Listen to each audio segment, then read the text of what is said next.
Magandang araw sa inyong lahat at welcome sa aking channel.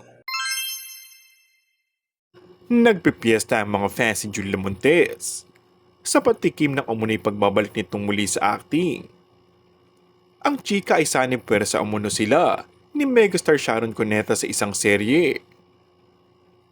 Ikinatuwa ng mga netizens ang larawan na nagpapakita ng dressing room ni Julia na may napakalaking pangalan nito. Nakasulat rin sa karatula ang production ng Dreamscape Entertainment na siyang team sa project ng aktres.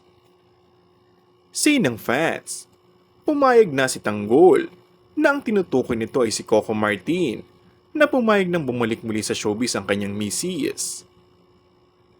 Maaalalang naging close ang dalawang kapamilya stars matapos magkasama sa ABS-CBN action drama series na FPJs ang Probinsyano na pinagbidahan ni Coco Martin.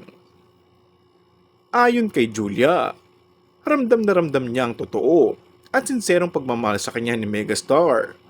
Kaya naman aalagaan at iingatan niya ang tiwalang ibinibigay ng movie at TV icon sa kanya. Pagbabahagi pa ni Julia sa friendship nila ni Sharon, unexplainable kung paano kami naging close. And that's all for our today's video. Kung bago ka lang sa aking channel ay mag-subscribe at pindutin na rin ang notification bell. Maraming salamat!